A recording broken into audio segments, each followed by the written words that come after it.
Hey everybody, Scott Steen, host of Bank the Bet podcast with Winners and Winers, coming to you direct from the Winners and Winers Sports Complex here in the bowels of the studio to give you a little Black Friday college football action. Hope everybody had a great Thanksgiving, ate lots of turkey. Hopefully the tryptophan has worn off by now and you're ready to get back in the game. By the way, if you're shopping, if you're at the mall holding the purse, I can't help you, brother. I feel your pain. Hopefully you'll be joining us soon. So I originally had two picks, and I'm going to throw a third one in there. We're going to go over these through a real rapid fire style, and I wanted to throw a bonus pick in for you. It's an early game, and we're kind of working with the skeleton crew over here at Winners and Winers for the holiday weekend. I'm not sure when this is going to be posted. Good chance by the time it goes up, you're not going to have much time to make a move on it. So hopefully you're watching this soon, and you'll be able to get a little action down. That first game is a 2:30 Eastern affair. It's the Arkansas Razorbacks heading to Columbia, Missouri to take on my alma mater, the Missouri Tigers. Arkansas is a 23-point underdog to MIZZOU with a total of 61. You know what? This is the team that there's two teams that I watched play every game this year.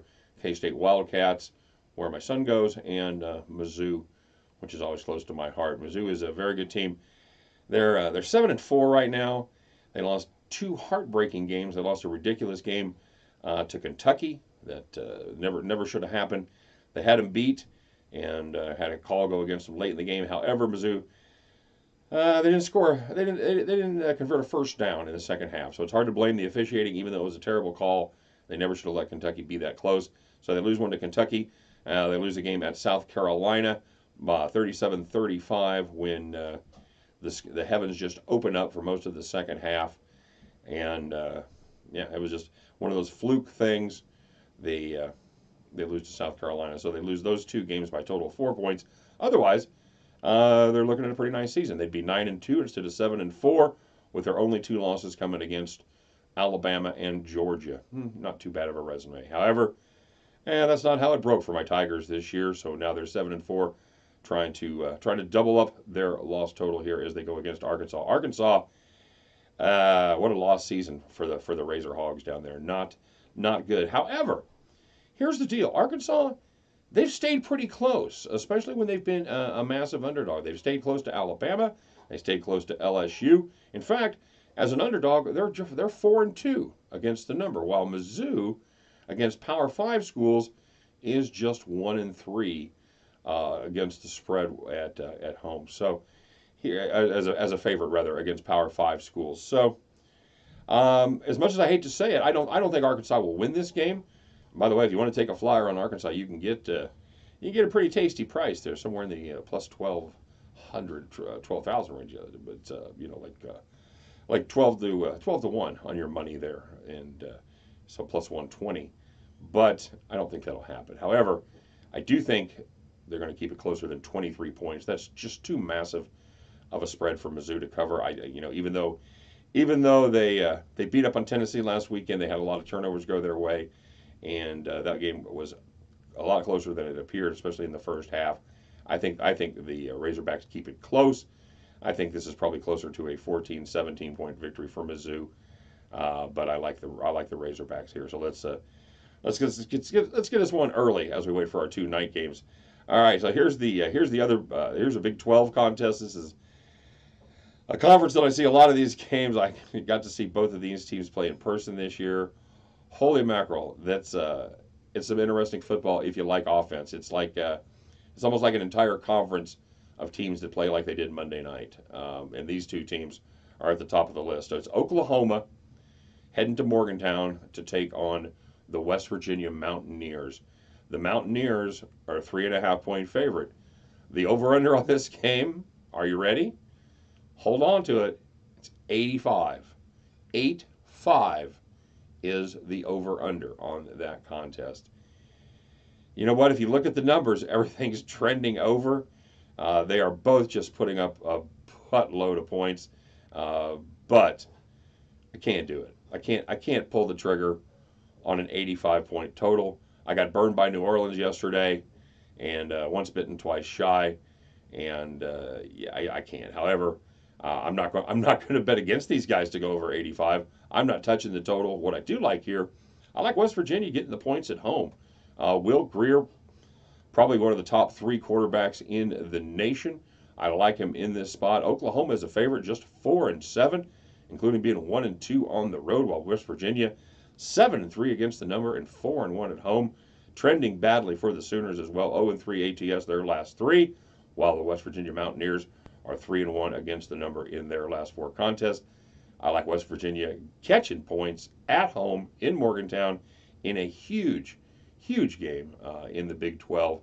I like West Virginia right here, getting 3.5. Give it to me. And heading out west for our nightcap here, the battle for the Apple Cup. It's the Apple Cup. I don't know what an Apple Cup is. I know what an apple bong is.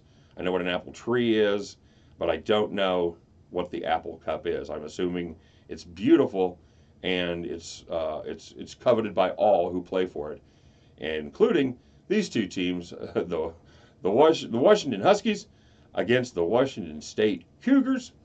The Cougars are at home. They are giving away 3 points to the Huskies. 48.5 is the number there. You know what? This is one of those games when you look at the numbers and you look at the numbers against the spread, it appears to be almost too easy. Okay, that's the only thing that scares me about this game. However, I'm not scared enough not to play it. Washington just 2-9 against the spread, while the Washington State Cougars 10-1 against the number. You know what? And I could rattle off a bunch of other trends about home and away, but when you start out 2-9 versus 10-1, there aren't going to be a lot of hidden trends. Everything's going to trend exactly the same way. It comes down to this: Washington State covers, Washington does not. Washington having a decent little season. They're 8-3, while Washington State is 10-1 with the only blemish coming on a high-scoring affair to USC as they drop that game, and that's the only blemish against their record. Washington State, my God, they are the wild-eyed optimists up there. They are still entertaining ideas of being relevant in the hunt for the national title. A lot of things would have to go right for that to happen. It is feasible that it could happen, but it is very, very, very unlikely. So, but with just one loss coming from a Power 5 conference, stranger things have happened, although not too much, but they still think that they are a part of the conversation. That gets us to motivation. You know, kids, this time of year, it's all about motivation. Who's playing for something? Who does this game matter to the most? In this case, it matters to Washington State. They are going to be fired up there. They're all about the Apple Cup, everybody. They love them some cup, and I think Washington State gets it done here. They've got this capped out, like I said, at Washington State -3, which means they have these 2 teams ranked as even. I don't see it. Washington State is going to throw the ball a little bit more. They average 400 yards passing a game. I don't think the Huskies are going to be ready for that. Give me the Cougs -3. So there we go, everybody. That's my I don't know what we call it, the thoughtful 3 for this Black Friday, the Black Friday special. How about that? It's our Black Friday special here at Winners and Winers. We got 3 picks for you there in the college ball. So let's see what happens, man. Let's get some bets down. Let's kick back, eat a little bit of that leftover pie, and then at the end of the day, we can put our belts back on, and you and we can head back to the window. Hey, don't forget to follow us on Twitter, Facebook, all that good stuff. Give us a thumbs up as always. Let me know what you're playing. Let me know what you think of our plays. Do you agree? Do you disagree? And let me know what else you like today. I might have to hit one of those up. Anybody that gives me a good pick, I'll give you a shout out. And yeah, it's recognition by hundreds, if not thousands, of people. So what could be better than that? Hit us up in the comments. Don't forget to like our page, subscribe, all that good stuff. Until next time, Scott Steen over here with Winners and Winers. You guys take care. All right, be good. We'll see you tomorrow.